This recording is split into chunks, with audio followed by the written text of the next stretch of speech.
Hey everyone, D here, and welcome to another episode of the Fandalorians. Diving in this week to Chapter 15, The Believer. Kind of a fun little episode, I personally thought. Not what I expected, but man, I think I love these little packages they're doing. Rob, I think you hit it perfectly last week when you talked about how they're able to encapsulate these little stories and just give us like these nice chunky tastes here and there. I think they did that great. But before we dive into all, man, let's do our regular introductions, of course. Coming on from the far East Coast, just here on my side. I don't remember on the screen which is this is right or left, but it is Don Willie.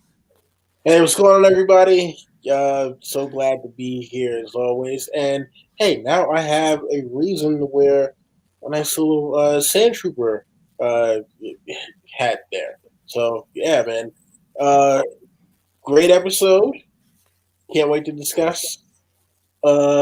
Gentleman down there, I believe, will be next. Rob, take it away. Yep. What's up, everybody? Kind of a crazy episode. Gave me lots of vibes from other films throughout this entire thing, but pretty much a success. I have a couple of issues, but otherwise, yeah, this was a lot of fun. Had a lot to think about, and yeah, that's it. Let's jump in. Excellent. Yeah, and before we jump in, do you want to remind you about a couple of things we do have coming up in the very near future? This Tuesday, in fact, we have our big Season 2 review and discussion for fans of S.H.I.E.L.D. That's right, diving into Season 2 of Agents of S.H.I.E.L.D. That is the Alien City, the real S.H.I.E.L.D., Afterlife, Cal, the Doctor, lots of fun stuff going in on this season. It's going to be, of course, Don, Rob, and our wonderful fourth, Corey Shoemaker, is going to be joining us. So that is this Tuesday, the 15th at 6 p.m. It'll be live right here. And of course, on Thursday, I will be over on Enchantment of Eternity, joining Mark for a big discussion of the new Season 5 of The Expanse, which, of course, drops Wednesday night. But even before then, you're probably going to be able to catch us straight after the show review from the man right below us. He is on top of it all and can't wait. He'll be doing his own Season 5 Expanse reviews. So there is a lot of sci-fi content on the horizon for you guys to check out. All right, well, let's get into things. Jumping right into this episode, as always, let's get our brief little reviews and thoughts. Let's start off with you this week, Rob. What were your thoughts on this week's episode? Yeah, man, dive on into the adventures of Miggs and Morak. Yeah, again, this perfectly, like you said, encapsulates what I was talking about. They're truly chapters in a book. Each one of these, they're only telling you this one chunk of story. We're not hearing about 3 or 4 other things. We don't have C, D, E plots going on. We just have this one moment caught in time, getting, Mayfeld. Is it Mayfeld or Mayfield? Mayfield, I think. Miggs Mayfield, yeah. Get Mayfeld, get to the planet, infiltrate the place, get out. It's really simple, but gives us some surprising work from Bill Burr, who as much as I love his comedy, I really just in Season 1, it really took me out of it. His character, it was just too funny. Everything was just too funny in that episode, and him especially, he was just like, I'm watching. Just they dropped this comedian in the middle of this episode, but in this, I liked him a lot more. And like I said, I got vibes from Fargo in this. I got Raiders of the Lost Ark vibes in this. I got Inglourious Bastards vibes in this. I was feeling all sorts of different influences in this episode, and those are the moments that made me enjoy it so much. Plus that action scene on top of that thing. Wow. That was that was a really, really fun scene. One of the best action sequences in Star Wars, I think. really was this moment. It made me think of the show Firefly as well. Mhm. Like a lot of this stuff, it's just a really, really cool episode. Don? Man, so look, it was a step down from last week because it had to be, right? It not in terms of how good the actual episode was, but you can't really top. I mean, unless they were gonna throw Sabine, Ezra, Grand Admiral Thrawn, and the Night Owls back in again. You really couldn't top the last two episodes in terms of anticipation for what we were going to get on screen, right? Yeah, But for that sure. being said, Mayfield is back. Get that gun out of my face, Mando. Listen, I love Bill Burr, one of my favorite comedians working today. So I was glad to see him back. Uh, the like Rob said, the plot was simple. It was get Mayfield, get him to the planet, get him to the base, get out. And the things that happened along the way. Yeah, I mean, listen, definitely a lot of Indiana Jones vibes with the whole action sequence on top of the Juggernaut. You know, uh, always heist vibes. I mean, like Mandalorian is nothing but heist vibes the entire show. But yeah, the Inglorious Bastard kind of scene with the ISB officer. I mean, come on, man. Them. I mean, and the fact that they're referencing things like Operation Cinder. That was something that you only see in a video game. But now it's like, hey, not only is that canon, that is something that these people like really live with and is a part of their actual experience. So, you know, it was great for them to bring that in. The Easter egg, the nice little Easter egg with them talking about who's going to go in with Mayfield, and Mhm. when they get to Boba Fett, he's like, "Let's just say they recognize my face." you know, oh man, there was so much going on in this episode, so much that they did right. I mean, the only regret that I have is that it came after the Ahsoka and the Boba Fett episodes, because it's like you couldn't get any more hype than what they did in the last two episodes. But the ending, I can't wait till we talk about the ending, because that just shows you. You know what? And I've talked about how this is like a video game before, because this is the mission before the final boss battle, right? This is the thing that you do right before the very final boss battle, before it's like, okay, we got everybody in our party, everybody's got their weapons, everybody's got everything they need, and then you go straight into the boss battle next time around. Yeah. So I don't know if they've been studying video games in order to make this series, but if they have, brilliant idea. If they haven't, it's just there's some sort of writing course that is that video game makers and also apparently now showrunners are taking in order to make these TV shows, especially the Mandalorian.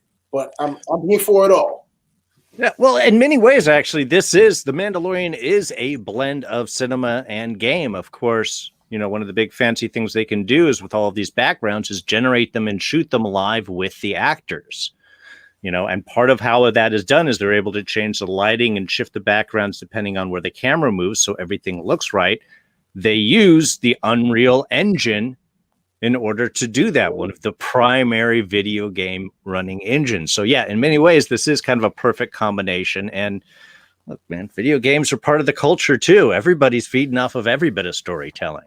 But I think you hit a good point there also, Don, is talking about kind of like the breath right before the final episode. We had these big couple of bits, and it's like, okay, let's take a deep breath and get ready for the big run afterwards. And yet that is what it felt like.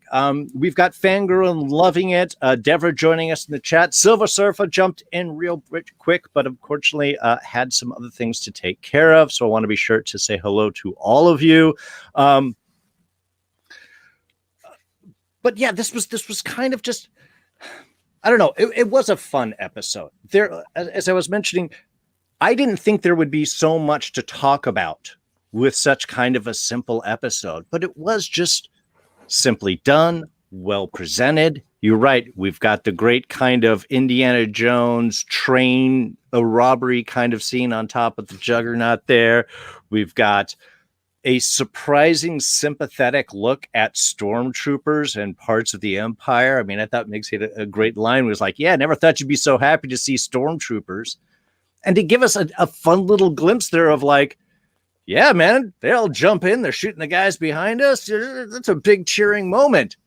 For the other side, it was good. And I think part of that is what they allowed Bill Burr to do, or at least his character. Were they trying to take the edge off the comedy edge that you commented about last season there, Rob?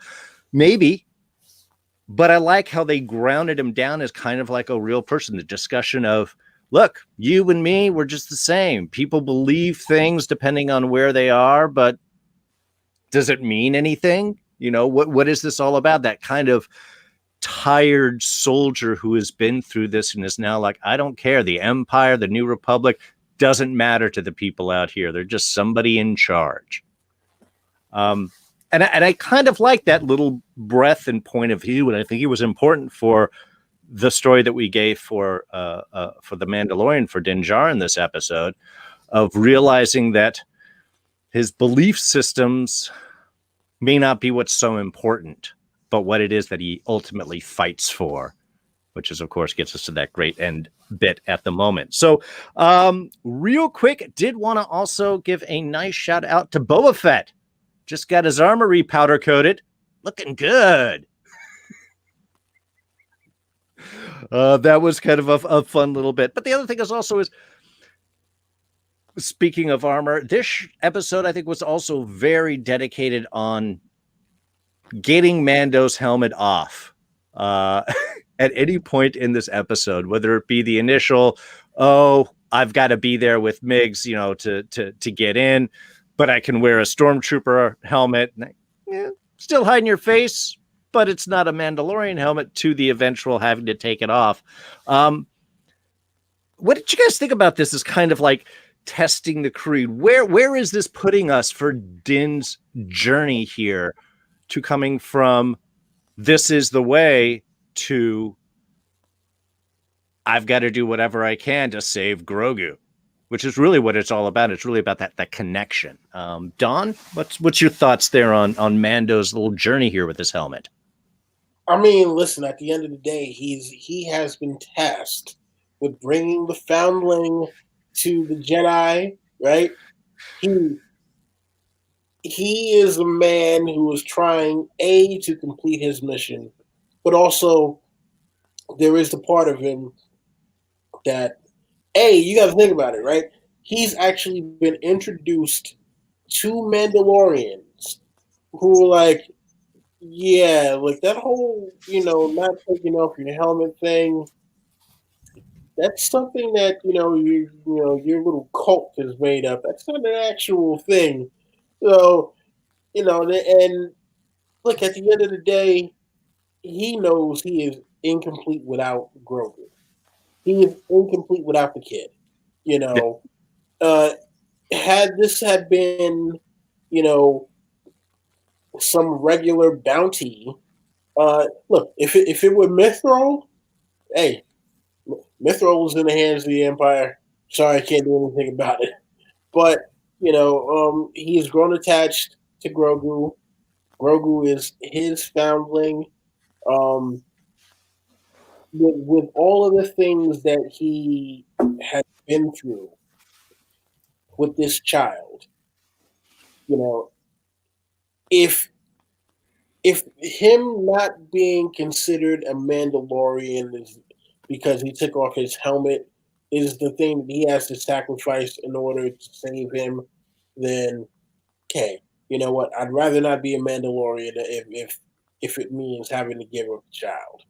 And that's what I was, like I was saying at the end of last last episode. I'm telling Yep. you, I think that it's going to come down to, hey, you can have the child or the helmet. You can't have both, and I think that's the sacrifice that he's willing to make. Mm-hmm. All right. Rob, what about yourself? How are you looking at the arc here of Din and getting to the point of taking the helmet off to get things done? I think it's just he's headed towards finding his own way instead of a way, and the different, everything he's been hearing about Mandalore and different factions of Mandalore. I mean, these were old ways of doing things, and it got them basically destroyed. Right. And I think that it's just really him figuring out that what he's doing now is the way. Like, I kind of feel like he's already on a different path, even if he's leaving the helmet on still, and realizing that, it, like Dan would say, at the end of the day, you got to do what you got to do for your kid. And so I don't think it's that hard to wrap my head around. I'm fine with him taking off his helmet, as long as there's always a purpose behind it, until there doesn't need to be one, until he ultimately makes that move one way or another. I think he's headed towards taking it off, but I think it'll be on a lot. Right. I don't think you can really have a Mandalorian show without him keeping the helmet on most of the time. I think he'll just be more scenes, actions over, take the helmet off. Right.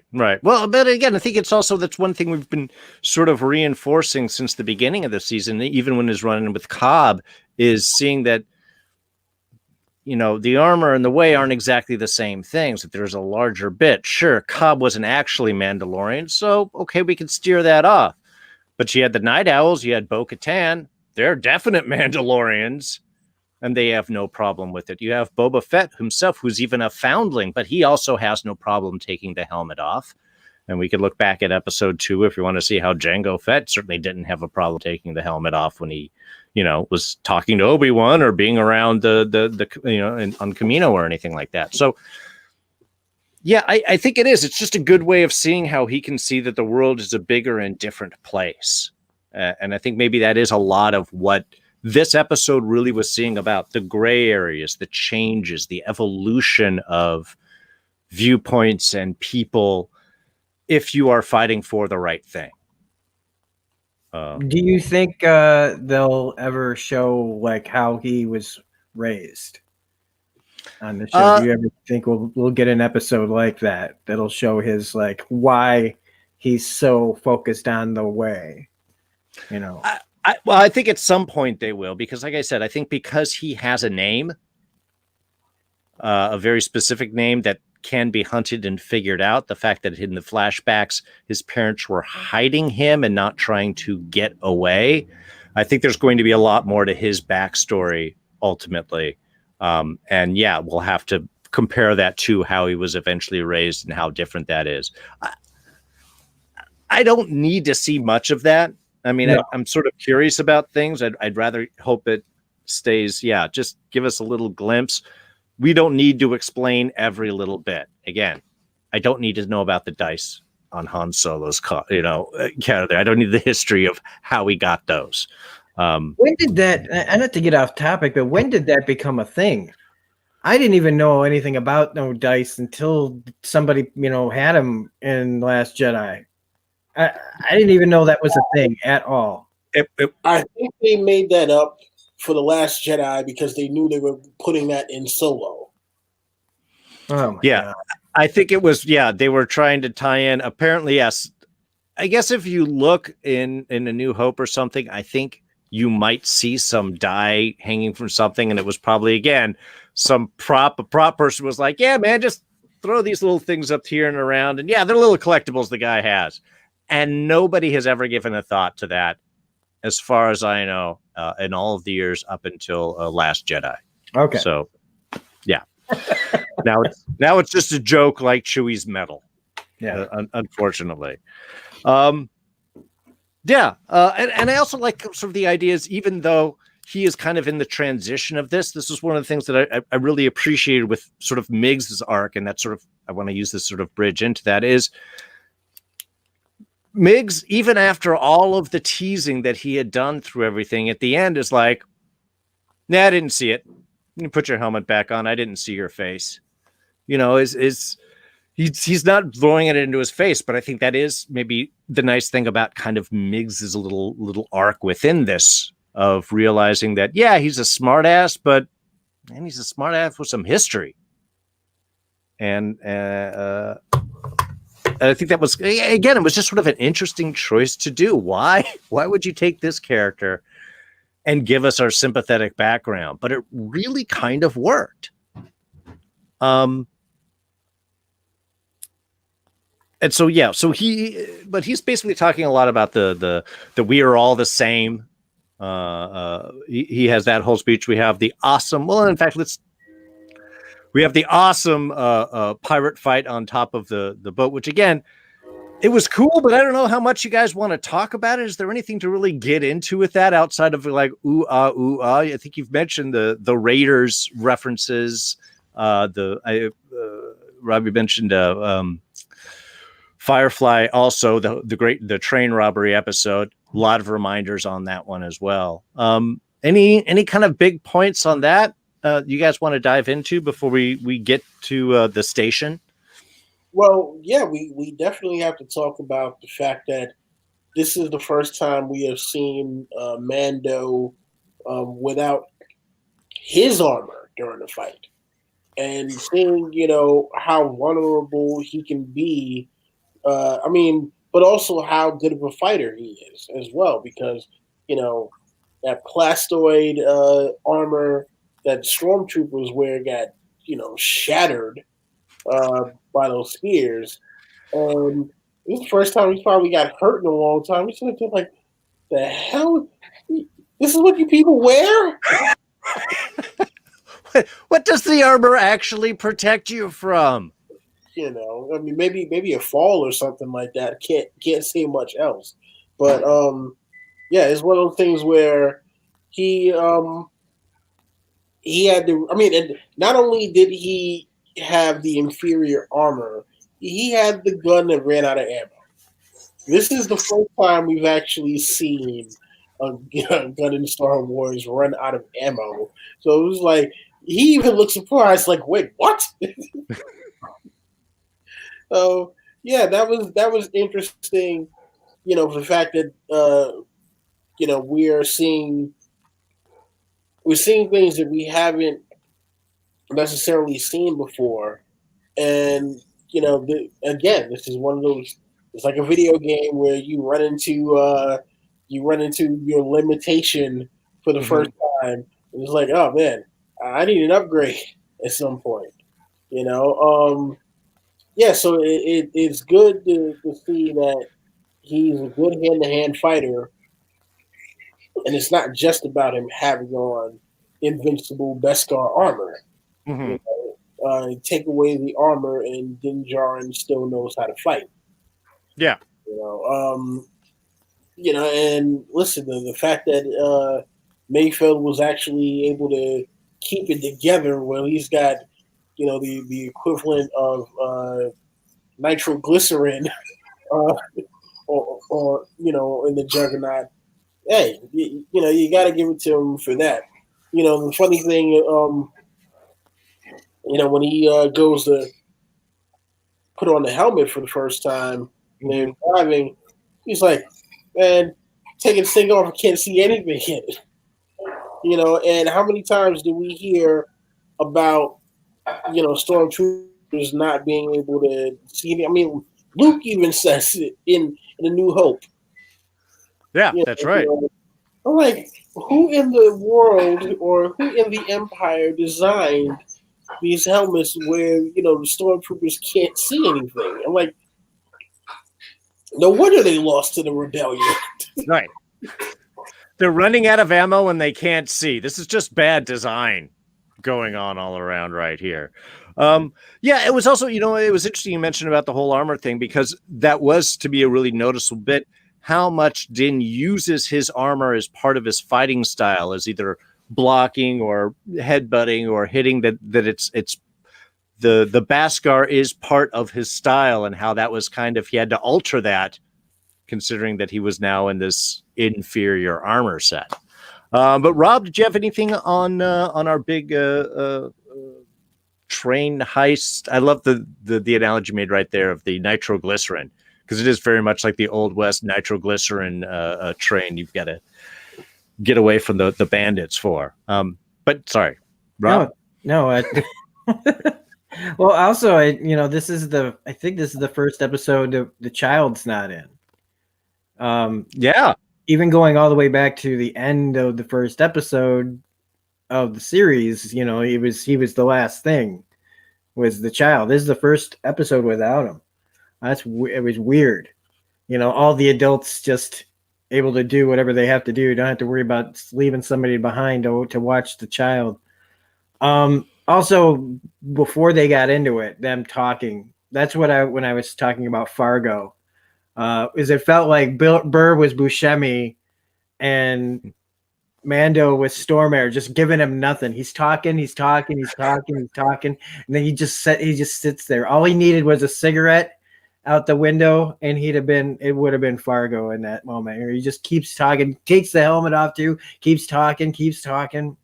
I just love that. And then they finally talk when it's about to go down. Mm-hmm. But I did like their back and forth in the car, in the Juggernaut, the car. And I really dig that, it showed his strength on top of it's like you said, it's not just about the armor. It's about who's wearing that armor. Yeah. The deaths in this were fantastic. Oh yeah. There was so much carnage in this episode.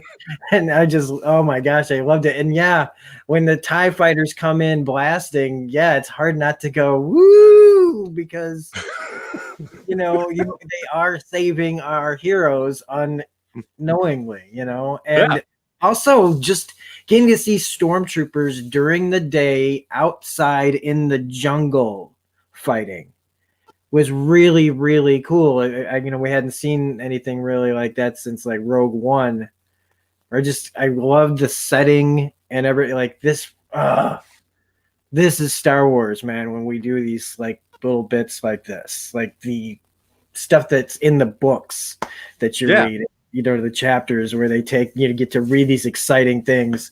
The movies only had so much could show us, and this just perfectly did everything right as far as what it was needing to be in this scene, and whatever influence they were using, whatever the writer was using for influences. Yeah, this just a fantastic scene.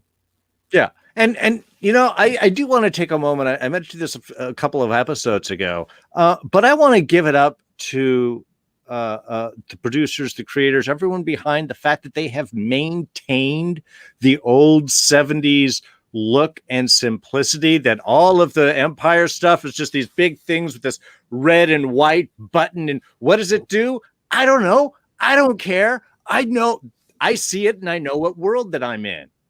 The uniforms, everything is still all of those old stylings. And so often when we are moving through things, they want to sort of redesign a new uniforms and new styles and new technology. And I just like the fact that they've held on to these classic looks, because it does. And you're right. A dirty stormtrooper wandering through the forest, and that's all that I need.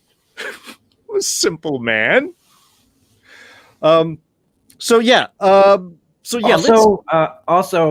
watching the armor shatter and break is not going to get old anytime soon. Just watching them take people literally apart. That is one of the best touches they've ever added to Star Wars. It's so simple, but like we're so used to just seeing stormtroopers go and fall down. Mm-hmm. Now there's just a whole new way to watch them die. Well, it's a great way of showing action and brutality without, straying out of PG-13 territory. Yeah. You don't have to see the blood. So let's talk about a little kind of sympathy for the Empire that we get, because we show up, the TIE fighters, you're like, it's the TIEs, and the stormtroopers are all saluting you, and it was a big say. You never thought you'd be happy to see stormtroopers, which, okay, that was sympathetic, that was sort of a cool thing. But then we get our meeting of Valen Hess. And as Rob, you were mentioning about some references that you would never expect to see are now just being hit on and expanding the world, making old things canon. Operation Cinder, Burnin' Khan.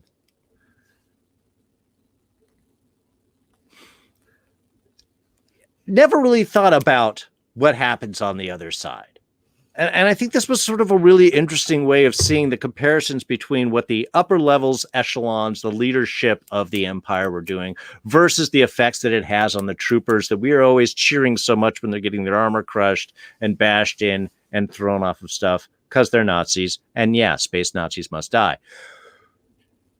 But it was an interesting little bit to have this moment. Not only not only do we have Din taking his helmet off, making that move, the final betrayal of his creed in order to get what he needs for Grogu, but then in the midst of it, this ex-Imperial trooper laying down a story of why he's kind of the way that he is, and then leading up to having to take out a bastard that totally deserves it. Don, the officer's mess, man. What do you think? Give us your little breakdown and insight on this. Both the helmet taking off and the big tale of Operation Cinder. Yeah, it definitely was an officer's mess. All right. I mean, here these guys are trying to do something very, very simple, and look, from Commander Hess's from his point of view, he's like, look, I'm congratulating the guys who are helping to make things the way that they should be according to Imperial rule. He's like, look, sometimes you got to make tough calls and people die, but it's all for the greater good. That's what he's thinking. Mayfield is obviously, he has some PTSD from that whole situation, which is probably why he quit the Empire in the first place. And here we have Din Djarin, who's kind of stuck in the middle because he has absolutely no idea.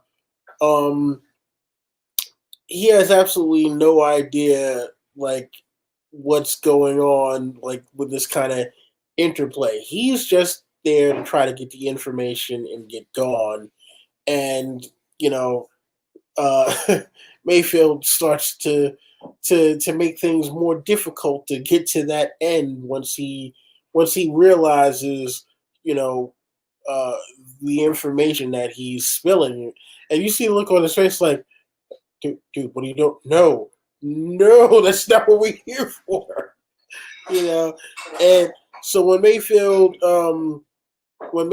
goes and just shoots Commander Hess, he was like, dude, no! Okay. we didn't have to fight. Now we got to fight to get out of here. Well, and I gotta say, I love that little pause there for a moment where everybody like looked and the stormtroopers are like, what just happened? You know, then he leads back and shoots that. I mean, yeah, it was a very cool little shocking capture there. Because I think us as audience too were like, you just shot this guy, man. What are you gonna do? Yeah, it was, you know, there was one thing I want to mention. Both Deborah and Fangirling and Loving It mentions here in the chat the taking off of the helmet there, that it doesn't quite have, while it is a breathtaking moment for him to do it, all of those scenes with Din with his helmet off. I mean, I love Pedro Pascal, and he is an amazing actor, and the voice work and intonation that he does on top of the stunt person's acting is phenomenal. But he always looks like slightly confused whenever he has his helmet off. I don't get the like badass warrior. In a way, maybe that's kind of an interesting balance of this somewhat innocent guy stuck in a warrior's body. I mean, I don't know if they're going for that, but it is kind of an odd thing. That, and I still have to say, I love his nice little tiny mustache he maintains underneath that helmet. But Rob, what? Yeah. I just want to say real quick though. I mean, well, you got to think about it like this. Anytime he has that thing off, it's unfamiliar territory. And then to have it off in front of a group of people way unfamiliar. He's kind of just like, oh my God. Think about it. Not only did he have his helmet off, he didn't even have on his helmet. Right? He had on a stormtrooper helmet. He's just sitting there like, oh my God. People are going to look at me. They're going to see my face. And I can't even put back on my regular helmet at this point. So, yeah, okay. I mean, I can see the look on their face of confusion. Like, what am I going to do? I don't have my helmet. I got somebody else's helmet. And there are people who are trying to look at my face. Oh, my God. So that's Pedro Pascal's naked face, basically, is his reaction. Like, if he'd gone back and taken his test naked, that's his look. Okay. Rob, what are your thoughts on the aptly named officer's mess? Very nicely put, Don. Through that whole sequence and the discussion there with Commander Hess. Oh, you're on mute there.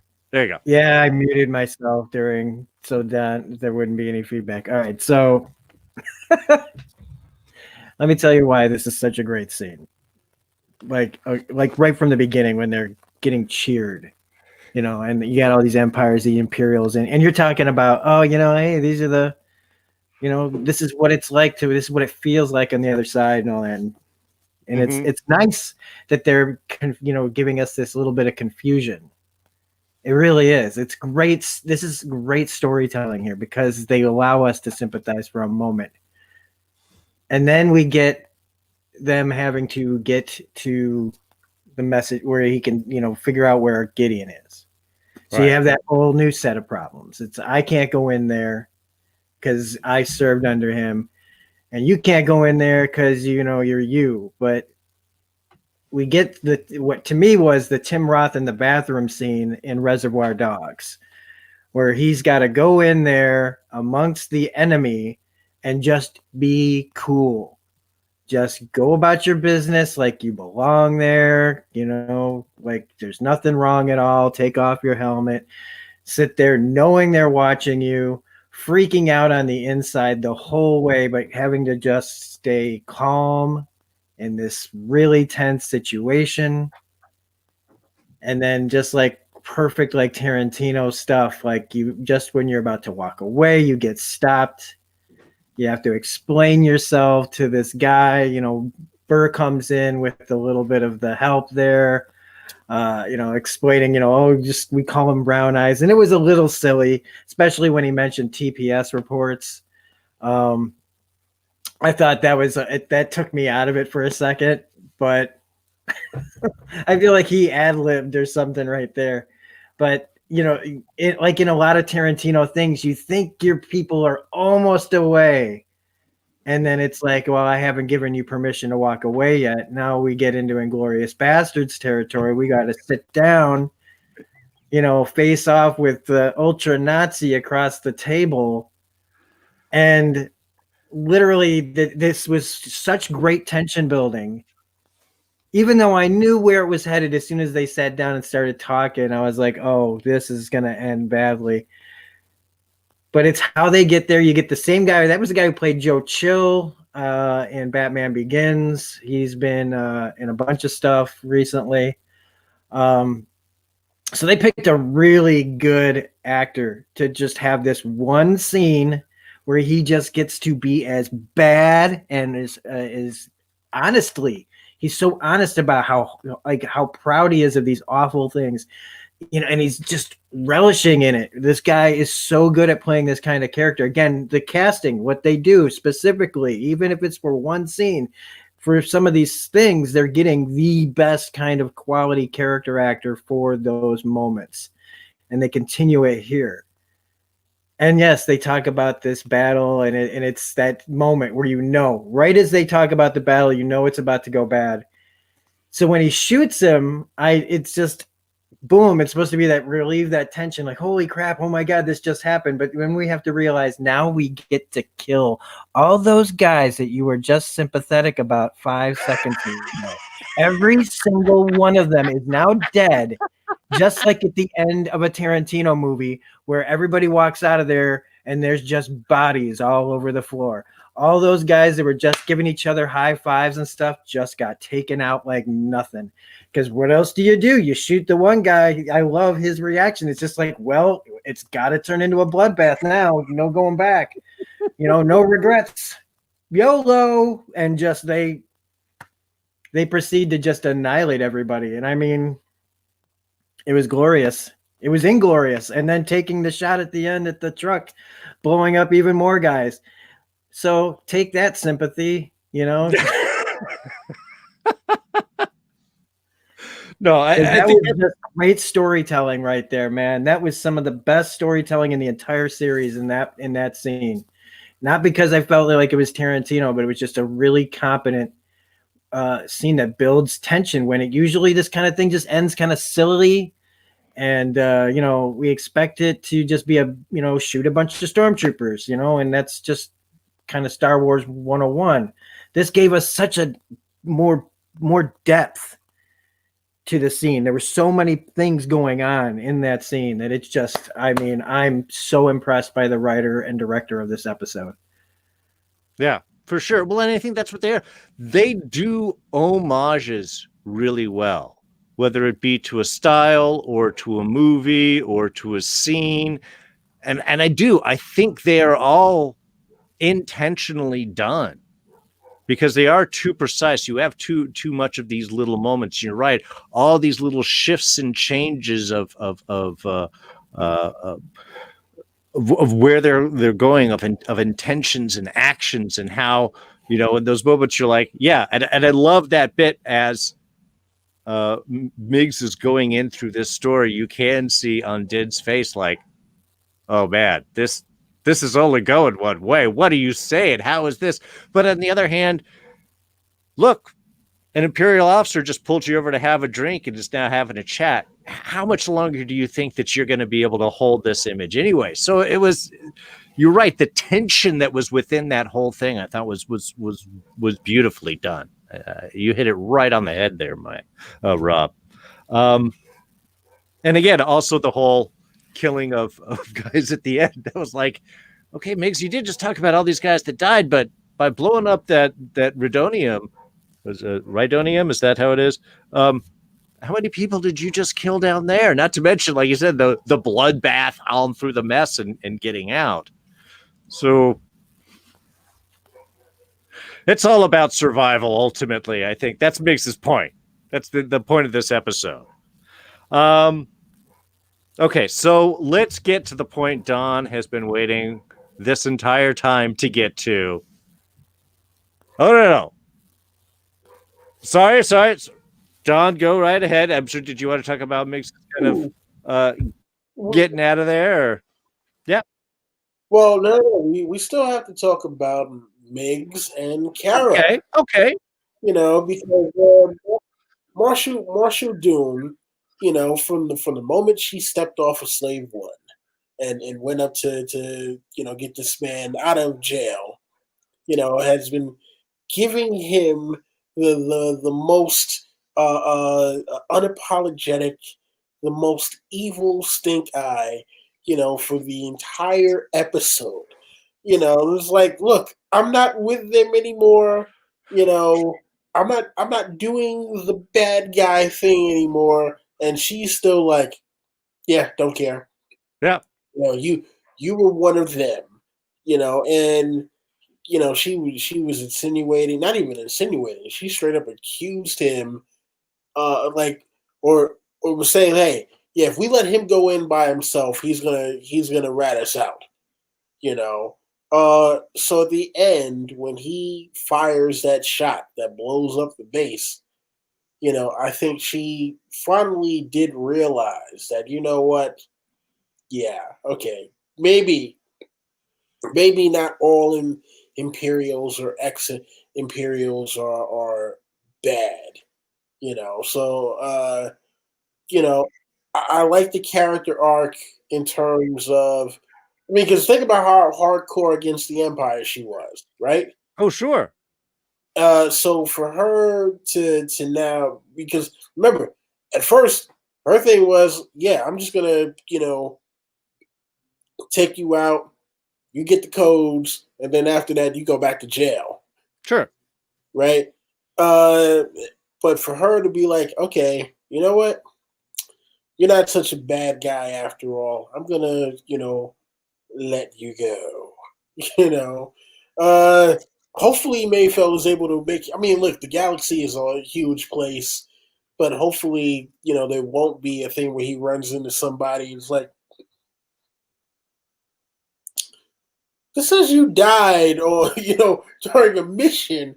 Ah, looks like you're gonna have to go back to jail and serve the rest of that 50 years there, buddy. Well, it's possible. It'll be the further adventures of Mayfield there.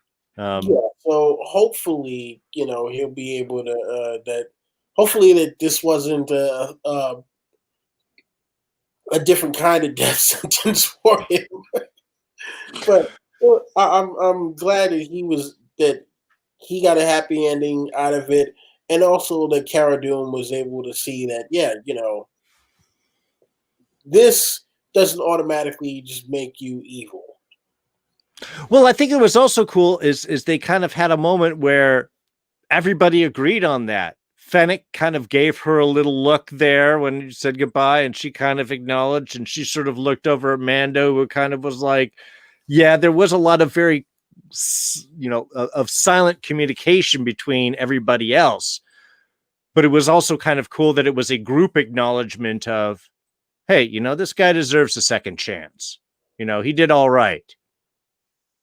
Maybe we could even use him again in the future, at this point, will we see the character again or not? Maybe not. It's not necessarily important to me. But I got to say, at this stage, I kind of like the fact that he's out there, all right. So now let's get to our final little bit here before we wrap things up, which I have put down as Din throws his dick down.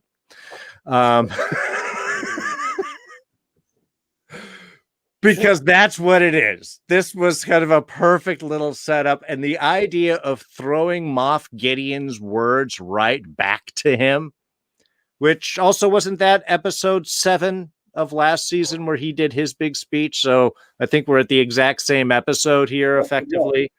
It was the very end of episode 7. Yeah. You have something that I want. You may think. What do you say? You may think. You may think you know what you have, but you do not. But you do not. It means more to me than you will ever know. Oh man, yeah. listen, that scene right there, absolutely just ultra badassery from the Mando. And again, like I said, this is the thing right before the boss battle. Now, unfortunately, we know that Maf Gideon survives because we Giancarlo Esposito uh, had already spilled the beans that he's going to be in season 3 of Mandalorian like months ago. So I'm like, God damn it, man! But it makes me excited for what is to come because we got Boba Fett, we got Fennec Shan, we've got Cara Dune, we got Mando, we got a Beskar spear, we've got the Child, we got the Dark Saber, we got the Dark Troopers. There's a possibility that Night Owl will show up. I mean, there are a lot of things that could happen in this next episode. Um, yeah, I've already made some of my predictions, but listen, just and look, and side note, can we all agree that whoever it is, the officer that's always relaying messages to Moff Gideon is absolutely beautiful. Sure, we can say that. But oh my gosh, she's beautiful. You can be attractive and still work for the Empire. Yeah. I believe that law still exists. Oh,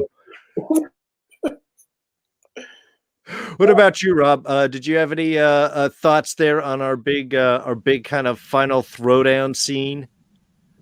The gauntlet dropped. I mean, I know what we've already talked about. What he does, what he says is like the mirror of what Gideon said. But why would you reveal that you're coming? I find that baffling. Because it's cool, like to be able to say something that that sets off the bad guy, but you were doing pretty good stealth wise. He does not know you're coming. Now you just told him, and while a whole bunch of people can show up, and also hearing that Giancarlo is confirmed for season 3, I don't think this is going to end well for the heroes at the end of this season, because literally telling them I'm coming for you is just kind of a bonehead move, unless the plan is that we're all supposed to be excited and then we're going to have our win taken out of us when they lose.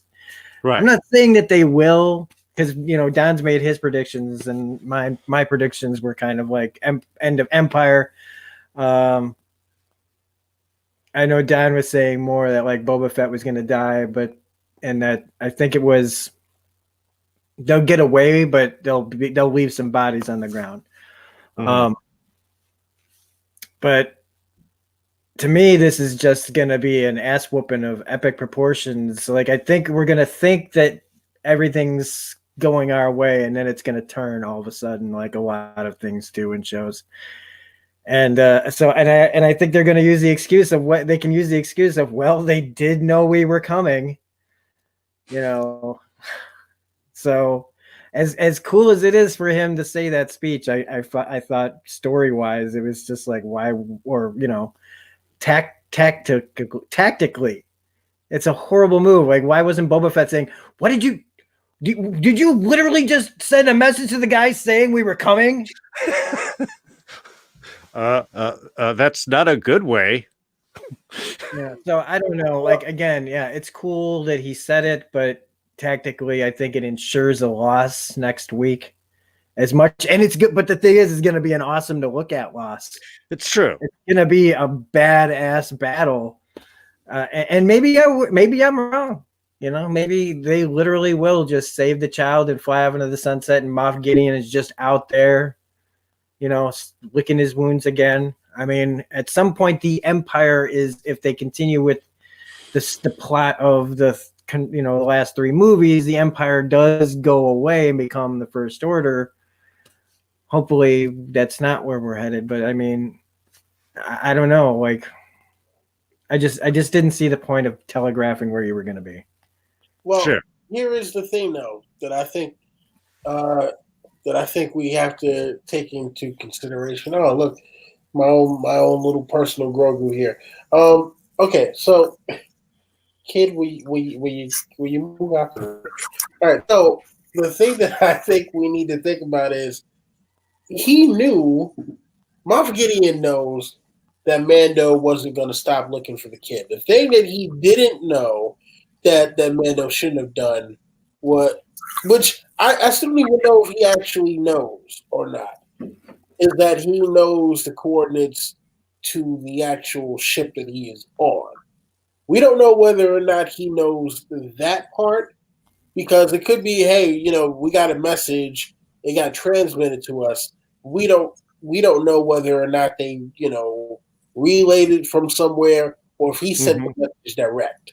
Now, if he sent the message direct to him, then yes, okay. The only way he can know that is he knows the code to my ship. All right. I already knew that he was going to try to get the kid back, but now he knows where my ship is. Okay, I got something for him. Yeah, so there was always no doubt in Moff Gideon's mind that Mando was going to try to find the kid. It's just now he knows where to find it, where he didn't before. Well, do you think that perhaps this might be actually tactical as opposed to intimidating? In the sense I thought about that too, that maybe it was to, make him like more on his guard, but I still just. Yeah. Well, I'm just wondering. The writers could throw us for a loop, and all of a sudden the freaking Millennium Falcon could come out of nowhere. What do we know? But on the surface, it just kind of looks like, it just doesn't seem very smart to me.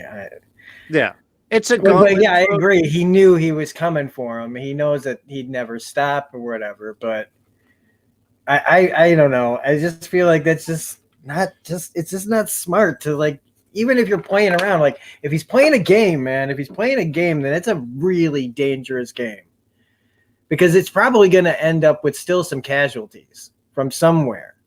Sure. Whoever they're gonna be sitting there with itchy trigger fingers. Some poor, regular ship comes by, like, hey, they just blast them as they go by. Because was that him? Was that Mando? Like, I don't know, but. Well, I mean, the reason I'm saying that is because if this follows the Western motif as it Western and Eastern motif as it tends to follow, the gauntlet throwdown, the struggle is to, bring your attention here so all my buddies can sneak in the back and blow up your things and stuff, and then it'll just be you and me one-on-one showdown, Darksaber versus Beskar spear. So I'm wondering if maybe that's something we will see next week, is like, this is a little bit more of a pre-done plan and not just obviously this shows my arc that I have gone from the way to now dedicated to Grogu and willing to do anything to save him. And yes, Super Dad is now coming to crush you, which, look, by itself is still awesome. I'm not going to say anything wrong with that. But I would like to see, because I totally agree with you on this one, Rob. Tactically, it's a horrible choice to tell somebody that you're coming, even if they know that you're coming. You don't send them a telegram saying, so on Tuesday at 8 p.m., be at your house by yourself, because it's just going to be you and me, and I'm going to assume you'll fight fair, right? All right. We did get a few Easter eggs, a few extra little tiny bits in this episode. Obviously, it has been talked about all over social media. We have our little First Order reference in Hess's speech there. What the galaxy thinks they want freedom, but what they really want is order. everybody's assuming is a nice First Order reference to it. A little heavy-handed. I think we've discussed it here. The further away they can stay away from the First Order, I think the better. Let that just happen in 30 years naturally all by itself. They've also mentioned Order in the Empire, before, through tons of the people know what they mean. But I do think, the context is there for people to think it's about the First Order. Whether it is or not, the best. Let's hope that it's the latter and not the former. Yeah.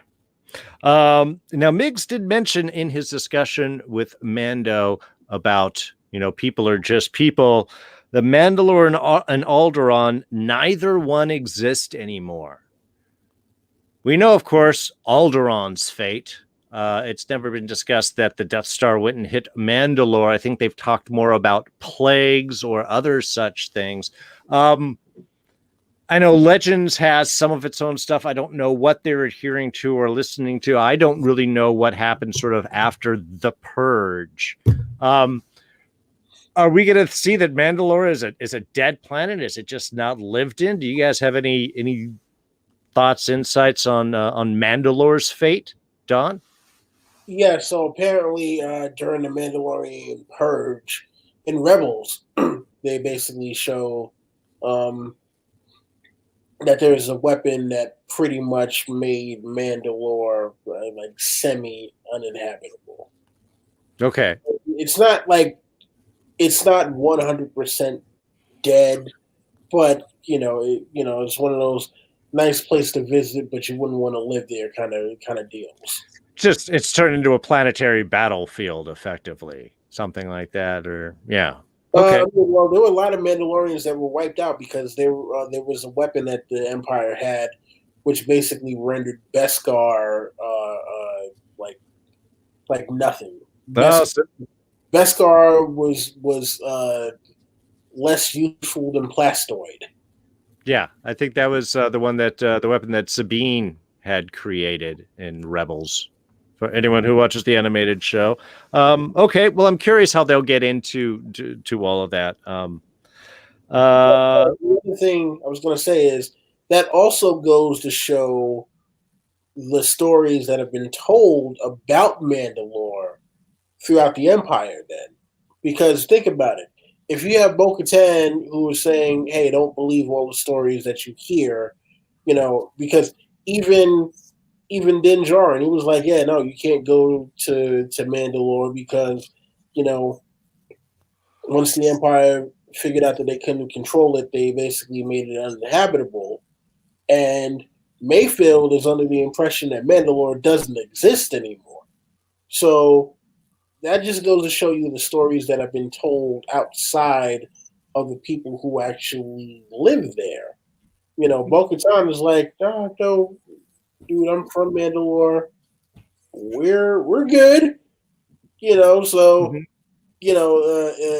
again, it's part of the evolution of Din Djarin and with the information that he's receiving from all of these different peoples. Right. All right. Cool. I like that. Sort of Mandalore's a legend unto itself, and we'll get to peel things away and find out what it's actually going on. I kind of like that idea. Boba Fett took out his last couple of ties with something that looked a little familiar for those from episode 2. Was it what did they call them, like gravity bombs, or do you guys remember what they were? He used them in the asteroid field. I always thought they were kind of seismic. Yeah. Yes, I think it is called a seismic charge. Mm-hmm. Perfect. And, that was never. How did they make me miss the prequels? They just, as soon as I saw it drop, I was like, oh yes, because that scene in episode 2 was actually really cool. The fight with one of the few things that was awesome in that movie was that fighter chase scene with him and Boba Fett or Jango. The sound design in that was just hearing that. amongst all of the quiet was, that was super freaking cool. Yeah, and it's the perfect timing of it going off and then shattering and just oh my gosh! Every time they give him a moment, like he's just flying in his ship and somehow just pressing a button at the right perfect amount of time where the distance was just right. This is how badass he is. He knew how far it would need to go to do what it did. And it looked, with the helmet on, it looks so effortless. But yeah, I mean, I really hope you're wrong about next week, Don, because I just got my boy back. I mean, listen, I want to be wrong, right? I want to be wrong, but here is the reason why I think I'm not going to be wrong. What more can Boba Fett do to redeem himself? I don't know, man. We'll find out in the 3-season arc. I mean, he'll be like Samuel Jackson at the end of Pulp Fiction, man. He's gonna walk the earth, get into adventures, meet people. I shall wander the galaxy like Mando. Looking to right wrongs. I don't know. I don't care. Listen, does he deserve better? Yes. I mean, if you think about his story from Attack of the Clones to now, he deserves to be able to retire. Look, what happened in Empire Strikes Back? He was doing a job. He got hired to do a job. That's what he did. We look at it. He's presented as the bad guy because of who he worked for, right? But at the end of the day, it was like, look, I wasn't doing it because I'm trying to be evil and, or whatever. Like, no, I'm a bounty hunter. I capture criminals or, people who are deemed as criminals, right? So in the eyes of people who would have been Imperial citizens who grew up with nothing but the Empire, Boba Fett would kind of be a hero because, Han Solo and Luke Skywalker and Princess Leia were for the rebellion. I mean, it would be like right now, it'd be like if you had Dog the Bounty Hunter going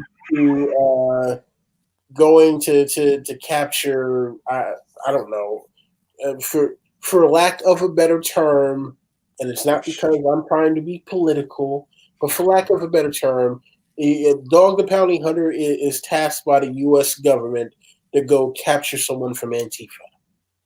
Sure. That is the scenario, right? So yeah, for us who are American citizens who we have bad guys that are presented to us as bad guys, and we have good guys who are presented to us as good guys. In this particular context, if you were a citizen of the Empire and Boba Fett is the bounty hunter tasked by the Empire to get the rebels who are destroying everything, right? And yes, Boba Fett Boba Fett is the hero in that context. Sure. And I think that's a lot of what Miggs was hitting on this is like, you believe one thing because you're born here, you believe this other thing because you were born here, and ultimately it doesn't matter. We're just freaking people trying to survive until tomorrow, for the most part. So yeah, I mean, I totally get that. You are not the only one, by the way, who thinks that the Slave One will be Mando's new ship. I've seen a few little commentaries and theories that seem to be going in that direction. Yeah, because if they're watching this show and don't want to give credit, that's why. Yeah. Now, of course, if anybody has heard, Disney had their big investor meeting this week where apparently they have announced that they are just taking over everything. They've got 10 new Marvel series, 10 new Star Wars series that are planned and coming up. We're going to be getting Marveled and Star Wars all the time. So, to me, the idea of taking out Boba Fett right now, that could damage your bottom line. Like I said, even if they've got a prequel planned, they could do the Lost thing and do the flashbacks, tie them into the current ones, and see his whole bit. But also, again, he just got his armor new powder coated and everything. He's looking good. He wouldn't have gotten a new paint job if he was gonna die, man. I mean, well, that's the perfect reason why you do it. You know, you just brought him back. He had the most badass fight scenes. You know, we finally get to see the inside of Slave One for the first time. You know, he's saving our heroes. He's got new, you know, his armor is newly painted, and he even put it over the black cloak now, right? Yeah.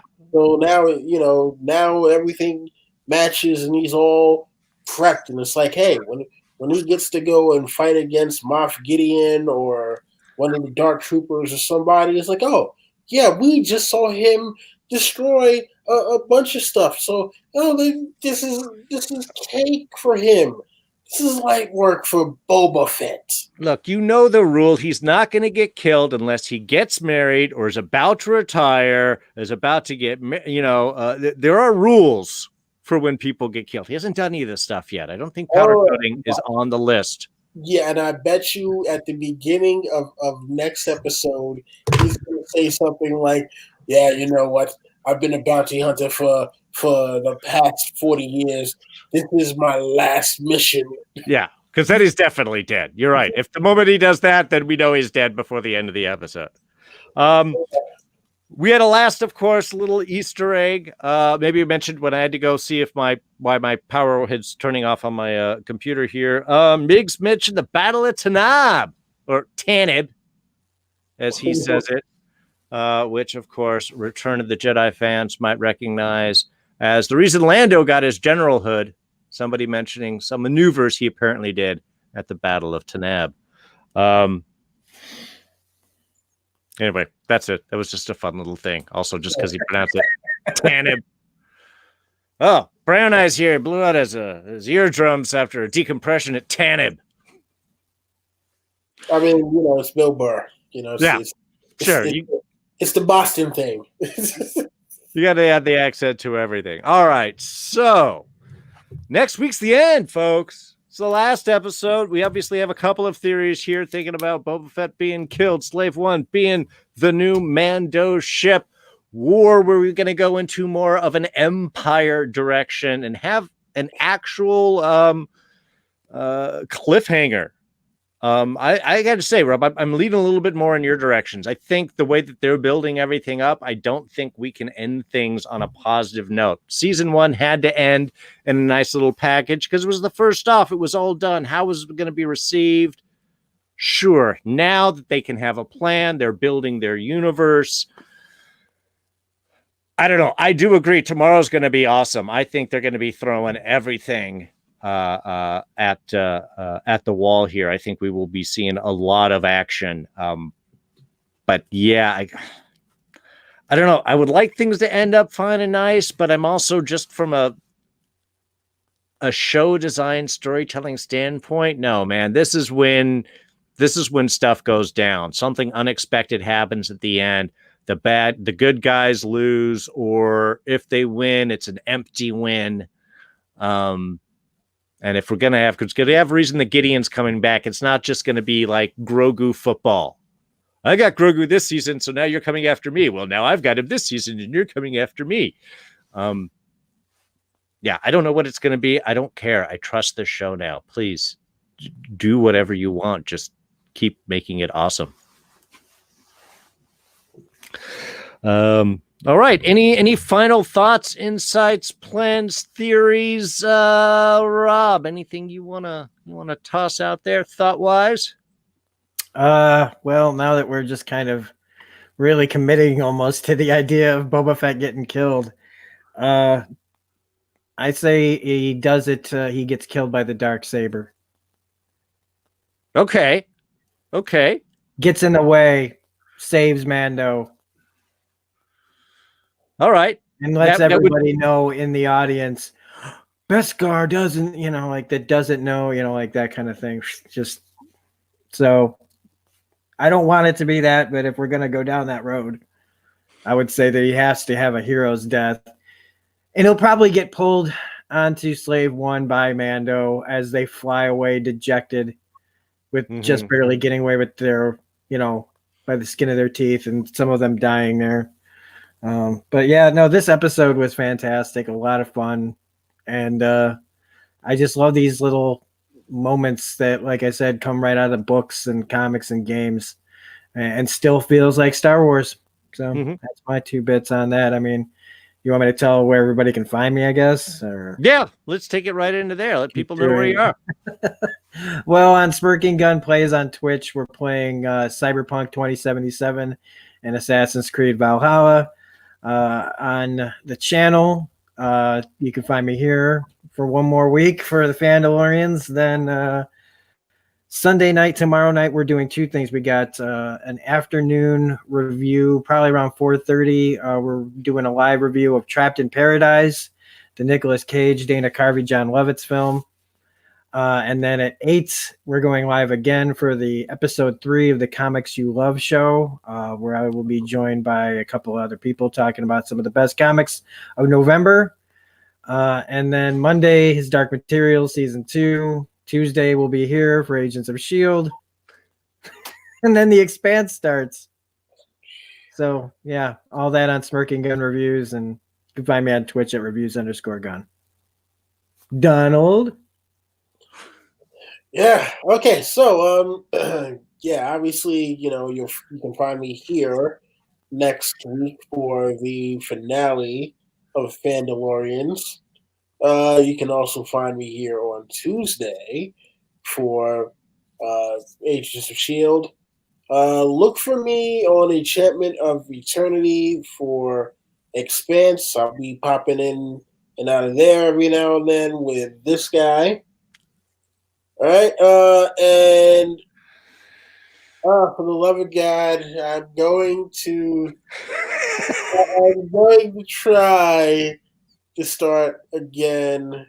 House of the Dragon character bios starting in the new year. All right, so yeah, to anybody who's subscribed to my channel who's like, yeah, screw this guy, he's not even making any more videos. I will be back, VOD and some live streams too, because live streams are fun. It's fun to talk to the people.